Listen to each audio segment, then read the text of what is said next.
Praise the lord. హల్లెలూయా.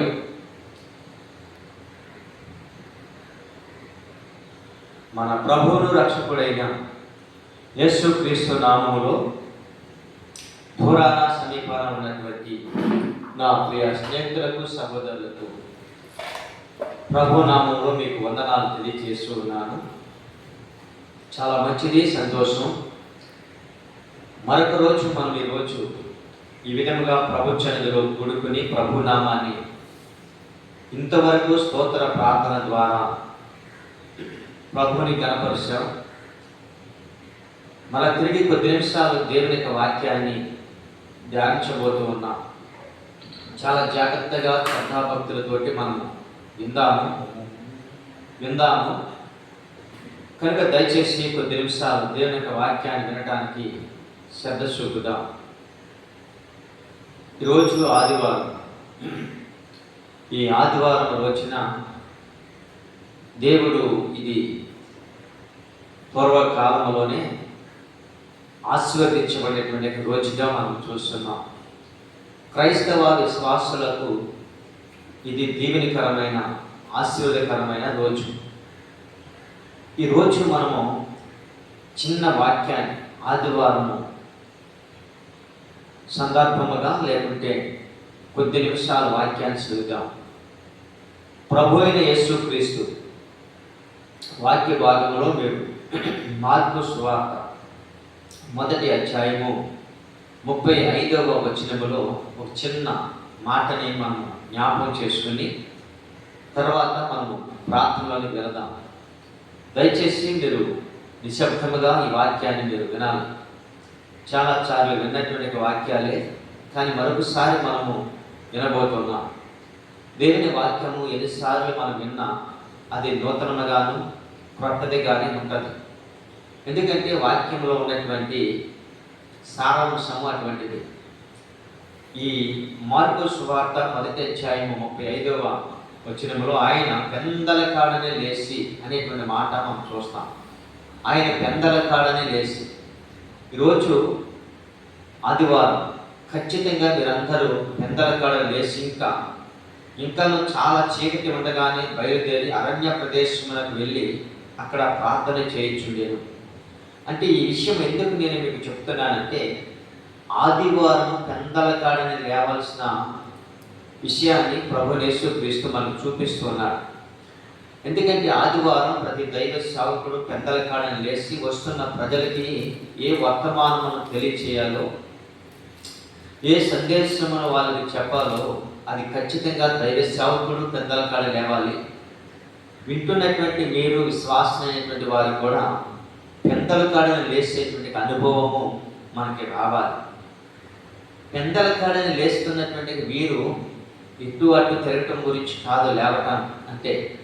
పెందల కాడని లేచినటువంటి ప్రభు యేసుక్రీస్తు ఏం చేస్తున్నాడంటే, చాలా చీకటి ఉండగానే బయలుదేరి అరణ్య ప్రదేశమునకు అంటున్నాడు. అంటే ఏకాంతమైనటువంటి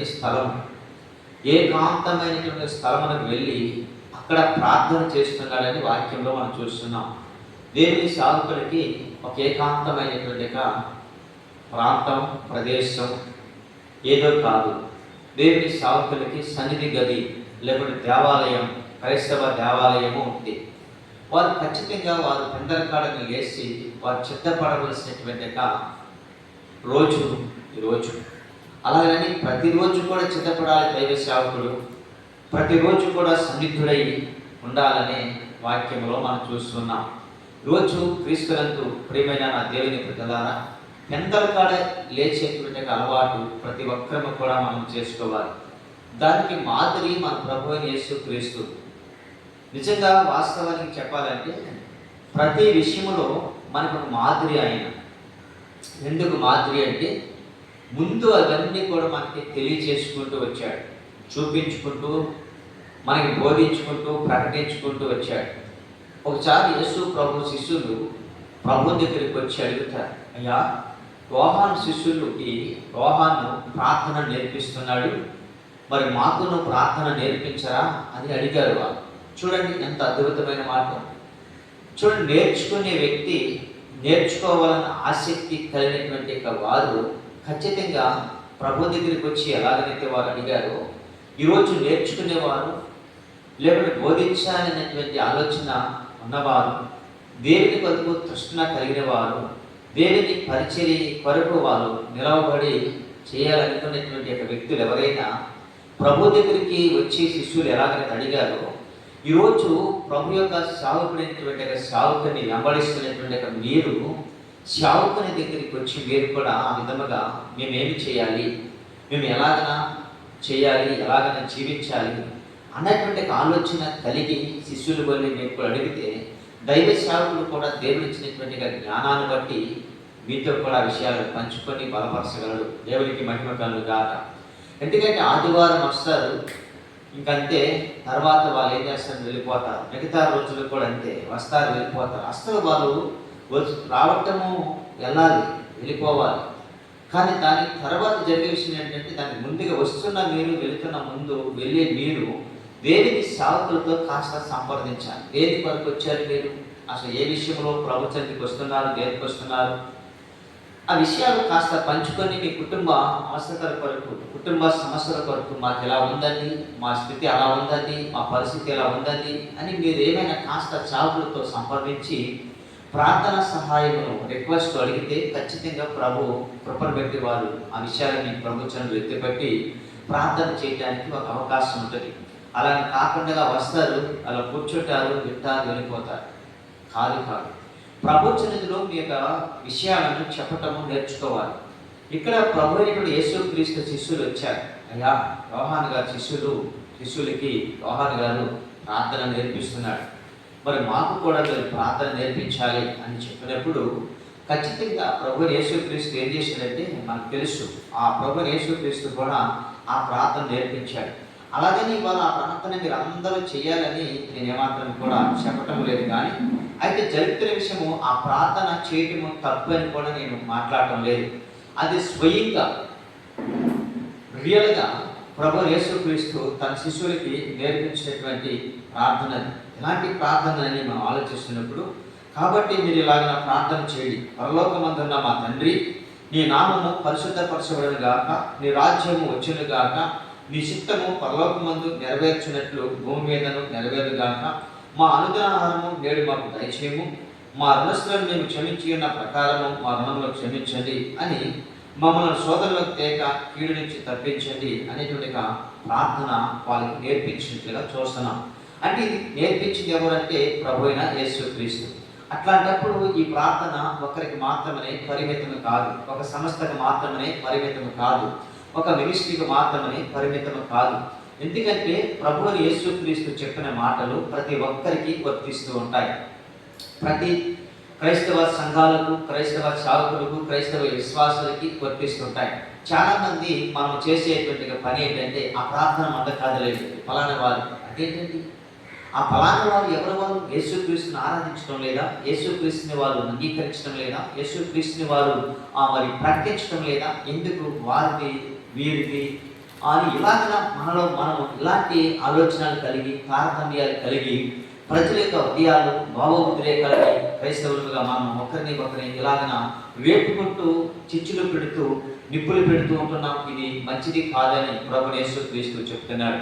ఎందుకంటే కేవలం యేసుక్రీస్తు నేర్పించిన ప్రార్థన చేస్తే అనుకూలమైతే చెయ్యి, లేకుంటే మానేసే. కానీ ఇది మనది కాదు, వేరొకరిది అనేటువంటి ఆలోచనలకు వస్తే మనలో మనమే ఏమి మాట్లాడుకుంటున్నామంటే చాలా రకరకాల చిచ్చులు పెట్టుకుంటూ ఉన్నాం, లేకపోతే నిప్పులు పెట్టుకుంటూ ఉన్నాం. ఒకరిని తగ్గించి, ఒకరిని హెచ్చించి మాట్లాడటము అది మంచిది కాదని ప్రభు యేసుక్రీస్తు కూడా చెప్తున్నాడు. సరే, ప్రభు యేసుక్రీస్తు పెందలకాలే లేసే అలవాటు, పెందలకాలే ఆయన లేవటము, అంతేకాకుండా చాలా చీకటి ఉండగానే ఆయన బయలుదేరి అరణ్య ప్రదేశానికి వెళ్ళటం. అంటే అరణ్య ప్రదేశం ఏకాంతాన్ని చూపిస్తుంది, ప్రశాంతతని చూపిస్తుంది. ఈరోజు నా ప్రియమైన దేవుని ప్రజలారా, నేను మనము కూడా పెందలకాడే లేసే అనుభవం కావాలి. పెందలకాడని లేసేటువంటి అనుభవము మనము ఎప్పుడైతే కలిగి ఉంటామో, పెందలకాడే లేసే అనుభవంలోనికి మనం ఎప్పుడైతే వస్తామో, ఖచ్చితంగా దేవుడు నీతో, నాతో, మనందరితో మాట్లాడి మనల్ని బలపరుస్తూ ఉంటాడు. అయితే పెందలకాడే లేస్తున్నటువంటి ప్రజలు ఏం చేయాలి అంటే, వాళ్ళు వ్యక్తిగతమైన పనులు చేసుకోకూడదు. ఎప్పుడు అంటే వాళ్ళు ప్రార్థన చేయాలి, ప్రార్థన అనంతరము వారు కలిగిన వ్యక్తిగతమైన పనులు చేయాలి. ప్రభు యేసుక్రీస్తు ఏం చేశారంటే ఒక ప్రశాంతమైన స్థలము లేకుంటే ఒక ఏకాంతమైన స్థలానికి వెళ్ళి ఆయన ఏం చేస్తాడంటే ప్రార్థన చేయటము ప్రారంభిస్తున్నాడు. పెందల కాడ లేచాడు. ఈరోజు నేను మనమందరం కూడా పెందల కాడ లేచి అలవాటు మనం చేసుకోవాలని, పెందల కాడ లేవాలని, త్వరగా పట్టుసరికి రావాలని ఈరోజు ఆదివారం అని గుర్తించుకొని దేవుని సన్నిధికి త్వరగా మన ఇంటి పనులు, వంట పనులు, మన కలిగిన సమస్త పనులన్నీ కూడా చక్కబెట్టుకొని ప్రభు సన్నిధికి రావాలని ప్రభు అయిన యేసుక్రీస్తు ఆ యొక్క పెందలకాడ లేచి చేస్తున్న ప్రార్థన అనుభవం మనకు తెలియజేస్తున్నది. మరొక చిన్న విషయాన్ని నేను మీకు జ్ఞాపకం చేసి నేను ముగిస్తాను.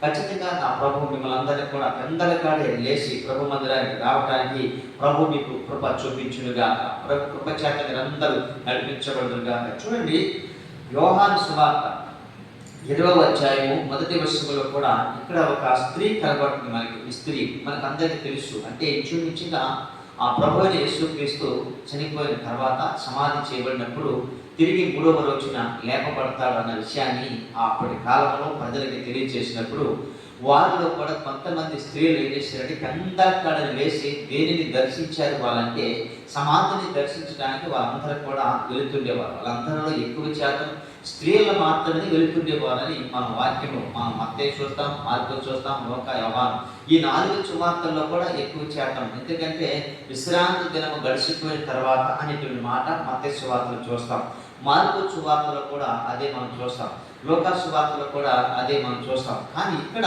యోహాను సువార్తలో ఆదివారమున ఇంతలో చీకటిగా ఉన్నప్పుడు అంటాడు. అంటే ఆదివారంలో ఇప్పుడు ఆదివారం తెల్లవారిపోతుంది కొద్ది నిమిషాలకి. అయితే ఇక్కడ ఆదివారం ఇంకనూ చీకటిగా ఉన్నప్పుడు మగ్దలేని మరియ పెందలకాడ అనేటువంటి మాట ఇక్కడ కూడా మనకు కనబడుతుంది. పెందలకాడ ఆమె కూడా లేచిందంట. పెందలకాడ లేచి ఏం చేసిందంటే సమాధి వద్దకు వచ్చి సమాధి మీద ఉండిన రాయి తీయబడి ఉంట చూసింది. చూడండి, సమాధి వద్దకు వచ్చిందంట, రాయి తీయబడి ఉన్నటువంటి స్థలాన్ని చూసింది. ఈరోజు పెందలకాడ లేచే అనుభవము దేవుడు మన ప్రభు యేసుక్రీస్తు ప్రతి ఒక్కరికి అది మనకి ఆయన ఒక మాదిరిగా చూపించాడు. ఈమె కూడా పెందలకాడ లేచి రాయి తీయబడుతున్నటువంటి స్థలానికి అంటే సమాధి చేయబడేటువంటి ఆ స్థలానికి వెళ్ళినట్లుగా మనం చూస్తున్నాం. ఈరోజు మీతో నేను మాట్లాడుకుంటున్న విషయం ఏంటంటే పెందలకాడ లేవండి. ఆదివారం మీ పనులు త్వరగా ముగించుకోనండి, సిద్ధపడండి, త్వరగా ప్రభు మందిరానికి రండి. ఎందుకు ప్రభు మందిరానికి రావాలంటే ప్రభు దేవుని యొక్క వాక్యం చేత మీ జీవితాలని కడుతూ ఉంటాడు. ప్రభు దేవుని వాక్యం చేత మీ కుటుంబాలను కడుతూ ఉంటాడు. దేవుని యొక్క వాక్యం చేత మీ హృదయాలను బలపరుస్తూ ఉంటాడు. ఎందుకంటే తొందరపడుతున్న మీకు, ఆవేశపడుతున్న మీకు, మనశ్శాంతి లేకుండా మీకు ఆ యొక్క మనశ్శాంతిని కలిగించడానికి దేవుని యొక్క వాక్యము అది మనకు మూలరాయిగా ఉంటున్నది. కనుక చాలా మంది మానసికంగా, ఆర్థికంగా, భౌతికంగా, శారీరకంగా ఎన్నో సందర్భాల్లో ప్రజలు కుంగిపోతున్నారు, బలహీన పడుతున్నారు. కనుక దయచేసి దేవుని సన్నిధికి వస్తే దేవుని సన్నిధిలో దేవుని మాటల చేత, దేవుని వాక్యం చేత మీరు ఊరడించబడతారు, ఆదరించబడతారు. క్షేమము కలుగుద్ది, ఆరోగ్యం వస్తుంది, నెమ్మది వస్తుంది, సమాధానం కలుగుద్ది, కుటుంబాల్లో మనశ్శాంతి ఉంటుంది. రోడ్లమంట ఇందిరమంట తిరగకూడదు. దేవుని సన్నిధికి ఆదివారం ఖచ్చితంగా రావాలి. చాలా మంది ఏమంటారు తెలుసా, పనికి వెళ్ళే వారిని కూడా మనం చూస్తున్నాం. వాళ్ళు ఏమంటారంటే రేపు ఆదివారం అండి మా గుడికి వెళ్ళాలి, మేము రామండి అంటారు. చల్లని ఆ యొక్క మేస్త్రి ఏం చేస్తారు, చల్లని బాగా ముందేస్తారు. కానీ వీళ్ళు చూడండి, ఆదివారం గుడికి వెళ్ళాలని మేస్త్రి దగ్గర చెప్తున్నారు. వీళ్ళు ఆదివారం వీళ్ళ గుడికి రారండి. మేస్త్రి దగ్గర అయితే చెప్తారు కానీ వీళ్ళు గుడికి రారు. మరి ఎక్కడికి వెళ్తారంటే రోడ్లలో తిరుగుతారు, ఎంజాయ్ చేస్తారు, లేకపోతే ఏదేదో రకరకాలైనటువంటి రకరకాల షికారులు చేస్తూ ఉంటారు. ఏంటంటే గుడికి వెళ్ళదు వీళ్ళు. అక్కడ పేరేమో ఏమని చెప్తారంటే మేము గుడికి వెళ్ళాలని చెప్తారు, మా ప్రభు మందిరానికి వెళ్ళాలని చెప్తారు. కానీ వీళ్ళు ప్రభు మందిరానికి రాదు, గుడికి రాదు. ఎక్కడెక్కడో ఏదేదో అక్కడెక్కడ కూర్చొని, లేకుంటే అక్కడెక్కడ తిరిగి, లేకుంటే ఎంజాయ్ చేస్తూ ఆదివారం లేకుంటే అక్కడక్కడికి వెళుతూ ఉంటారు. కానీ నా ప్రియమైన దేవుని సహోదరులారా, మీరు ఆదివారం అని చెప్పి ఎప్పుడైతే మేస్త్రికి చెప్పి పనికి మానేస్తున్నారో ఖచ్చితంగా మీరు దేవుని మందిరానికి రండి. దేవుని మందిరంలో మీ యొక్క సన్నిధిలో మీ యొక్క కలిగిన సమస్తమును ప్రభు చర్చలు మోకరించి ప్రార్థన చేసుకోనండి. మీ స్థితిని, మీ గతిని మార్చగలిగిన వాడు ప్రభు కనుక, మీ యొక్క స్థితి గతి మార్చగలిగిన వాడు ప్రభు కనుక. అయితే మీరు అనుకుంటున్నారు 1000 రూపాయలు లేదా 800 రూపాయలు మేము వచ్చేటువంటి ఆదాయాన్ని మానేసామండి అనుకుంటున్నారు. మానేసిన ఆదాయం మానేసిన దేవుని సన్నిధిలో ఒక దినం గడుపుతారు. ఈ దినముల కంటే శ్రేష్టమని ప్రభు యొక్క వాక్యం చెప్తున్నది. 1 గంట గడుపుట 1000 గంటల కంటే శ్రేష్టమని దేవుని యొక్క వాక్యం చెప్తున్నది. కనుక భక్తిహీనుల గుడారాలలో నివసించుట కంటే నా దేవుని ద్వారబంధముల యొద్ద కూర్చుండి దేవుని వాక్యము వినట శ్రేష్టమని, దేవునికి వాక్యము చెప్తున్నది శ్రేష్టమైన మాటలు నువ్వు వింటావు. ఆరోగ్యం వస్తుంది, బలం వస్తుంది, శక్తి వస్తుంది, కృప చూపుతాడు, నీ స్థితిగతులని మారుస్తాడు. కనుక దయచేసి ఆదివారం మన ఇంకా చీకటిగా ఉన్నప్పుడు మగ్దలేని మరియ పెందల కాడలేసిందంట. ఆమె కూడా చూడండి, ప్రభువు యేసుక్రీస్తు కూడా పెందల కాడని లేచి ఆయన ఏం చేశాడు, బయలుదేరి అరణ్య ప్రదేశమునకు వెళ్ళి అక్కడ ప్రార్థన చేస్తున్నాడు. దేవుని వాక్యంలో మనం చూస్తున్నాం, యేసు ప్రభు ప్రార్థన చేస్తున్నాడు. కానీ ఈమెయితే ప్రార్థన చేయడానికి కాదు కానీ ప్రభువుని యేసుక్రీస్తు యొక్క సమాధిని వెతుక్కుంటూ వెళ్ళిందట. అంటే ప్రభు యేసుక్రీస్తు సమాధిని వెతుక్కుంటూ ఎప్పుడు వెళ్ళిందంటే ఆదివారం పెందలకాడే, చాలా పెందలకాడే లేచి సమాధి దగ్గరికి వెళ్ళిందట. ఈరోజు పెందలకాడని లేచి మీ ఇంటి పనులు వంట పనులు చేసుకుని దేవుని మందిరానికి వచ్చి మందిరంలో పరిచర్య కూడా చేయడానికి మీరు ఇష్టపడండి. మందిరంలో పరిచర్య చేయడానికి మీరు సమర్పించుకోండి, ప్రతిష్ఠించుకోండి, తీర్మానం చేసుకోండి. మందిరంలో పరిచర్య చేయటం అనేటువంటిది చాలా ఆశీర్వదకరమైనటువంటిది. ఇది చాలామంది ఇష్టపడలేకపోతున్నారు. చాలామంది ఎందుకని ఇలాగా నేను చెబుతుంటే మీరు కూడా అనుకోవచ్చు, నేను వెళ్ళి మందిరంలో పెద్దలకాడే ఆ పని చేస్తానా, ఇది దేవుని కొరకు చేస్తున్నానని మీరు అనుకుంటే దేవుడు ఖచ్చితంగా దేవుడు మిమ్మల్ని హెచ్చిస్తాడు, బలపరుస్తాడు, ఆరోగ్యం ఇస్తాడు, నెమ్మదినిస్తాడు, క్షేమాన్ని ఇస్తాడు, సమృద్ధినిస్తాడు. కానీ వీళ్ళ ఉద్దేశం ఏంటో తెలుసా, దేవుని సన్నిధిలోనికి వెళ్ళి మనం పెద్దలకాడ పని చేస్తున్నామంటే మనం దేవునికి చేస్తున్నాం అనుకోవట్లేదు, వీళ్ళు దేవుని సాకులకు చేస్తున్నాము అనుకుంటున్నారు. అలాగే ఎప్పుడు కూడా మీరు అనుకోకూడదు. ఎందుకంటే మీరు చేసే ప్రతి ఒక్క పని ఎవరి కొరకు చేస్తున్నారు అంటే దేవుని కొరకు చేస్తున్నాము, దేవుని కొరకు మేము సాగులు పడుతున్నాము, దేవుని కొరకు మేము ప్రయాసపడుతున్నాము అని మీరు ప్రభునందు ప్రయాస వ్యర్థము కాదని కొరింథీయులకు రాసిన పత్రికలో మనం చూస్తాం. అది మీరు ఎలాగైనా మీరు ఏ విధంగా చక్కగా మీరు ఖచ్చితంగా ఇది దేవుని కొరకు నేను ప్రయాసపడుతున్నానని మీరు అలా అనుకుని చేస్తే ఖచ్చితంగా దేవుడు మిమ్మల్ని ఏం చేస్తారంటే హెచ్చిస్తాడు. అంతే తప్ప ఇది పాస్టర్ గారికి చేస్తున్నాను అని మీరు అనుకోకూడదు. ఇది దేవుని పని, నా పని, మన పని, మనందరి పని. మనం అందరం కలిసి చేస్తేనే ఈ పనిలో మనం ఏమైతామనంటే దేవునికి దగ్గరైతాం, దేవుడి కూడా మన కుటుంబాలను దీవించి ఆశీర్వదిస్తాడు. కనుక తెల్లవారుజామున పెందలకాడ లేచి దేవుని మందిరానికి వచ్చి దేవుని మందిరంలో పరిచర్య చేస్తూ మీ భాగంగా, మీ వంతుగా మీ పరిచర్య చేస్తే దేవుడు మిమ్మల్ని హెచ్చిస్తాడు. ప్రభువుకు వాక్యం చెప్తుంది కదా, ప్రభునందు ప్రయాస అస్సలు వ్యర్థము కాదంట. ఎందుకంటే ప్రభునందు నువ్వు దేని కొరకైతే ప్రయాసపడుతున్నావో, కష్టపడుతున్నావో, శ్రమిస్తున్నావో, ప్రభు కొరకు నువ్వేమైతే చేస్తున్నావో అదంతా కూడా ఒక దినమున లెక్క కట్టి, అదంతా కూడా ఒక రోజున దానికి సమకూర్చి లెక్క కట్టి నువ్వు చేసిన దానికి రెట్టింపు ప్రతిఫలము ప్రభు నీకు ఇస్తాడు. నువ్వు చేసింది కొంచెమే కావచ్చు కానీ ఆయన ఎంత మాత్రం అచ్చు ఉంచుకున్నాడండి. ఆయన రుణస్థుడు కాదండి. ఎప్పుడు కూడా ఆయన మీరు పని చేస్తున్నప్పుడు, మీరు ఇస్తున్నప్పుడు, మీరు పని చేస్తున్నప్పుడు, ప్రభు మందిరానికి వస్తున్నప్పుడు, ఆ పని చేస్తున్నప్పుడు ఆయన ఎంత మాత్రం కూడా మీకు అచ్చుండడు, రుణస్థుడు కాదైన. ఎందుకు తెలుసా, మనమే ఆయన రుణస్థులం అవుతాం. కానీ ఆయన మన రుణాన్ని ఆయన ఎంత మాత్రం ఉంచుకున్నాడండి.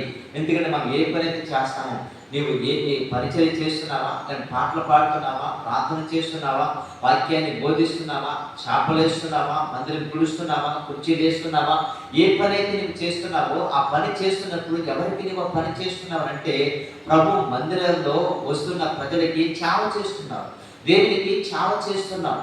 ఈ సేవ చాలా అద్భుతమైనటువంటిది, ఈ సేవ చాలా ఆశ్చర్యకరమైనటువంటిది. ఇది కేవలము మీరు అనుకోవచ్చు, ఇలా చేస్తుంటే నాకేమొస్తుంది అని మీరు అనుకోవచ్చు. కానీ ఏమి రాకపోవచ్చు భూమి మీద. కానీ ఒక దినమున మీ కొరకు చిత్తపరిచిన జీతం, మీ కొరకు చిత్తపరిచినటువంటి ఆ యొక్క కృప అధికముగా దేవుడు మీకు అనుగ్రహిస్తాడు ఒక రోజున. దాన్ని మీరు పొందుకోవాలనుకుంటే ఖచ్చితంగా పెందలకాడను లేచి ప్రభు మందిరానికి వచ్చి ప్రభు మందిరంలో మీరు పరిచయం చేయటము మీరు చిత్తపడండి, ఇష్టపడండి. ప్రభు మందిరానికి రండి. ఇది పెందలకాడను లేచి ప్రభుని యేసుక్రీస్తు ఎలాగనైతే ఆయన దూరంగా ప్రశాంతమైన స్థలానికి, ఏకాంతమైన స్థలానికి వెళ్ళి ఆయన ప్రార్థన చేయటం ప్రారంభిస్తాడు. మీరు కూడా ప్రార్థన చేయండి, మీరు కూడా పరిచయం చేయండి. ఇక్కడ ఈమె పెందలకాడ లేచి సమాధి వద్దకు వెళ్ళిందంట. అంటే నిజంగా ప్రేమ దేవుడి ప్రజలారా, మనం ఎక్కడికి వెళ్ళాలంటే ప్రభు మందిరానికి వెళ్ళాలి. ఈరోజు ప్రభు మందిరానికి రండి, ప్రభు యొక్క కృపను పొందుకోనండి. ప్రభు ఇచ్చేటువంటి దీవెన ఆశీర్వాదాలను మీరు అనుభవించండి. ప్రభు కృపలో నానాటికి ఆ కృప చేత మీరు బలపరిచి మహిమ తెచ్చుకున్నట్టు. ఎందుకంటే దేవుని యొక్క సన్నిధి కేవలం మీతో కూడా ఉంటుంది. కనుక ఈ మాటలు ఉంటున్న మీరు, మిమ్మలను, మీ కుటుంబాలను దేవుడు బహుగా దీవించి ఆశీర్వదించునుగాక. అట్టి కృప దేవుడికి అనుగ్రహించునుగాక.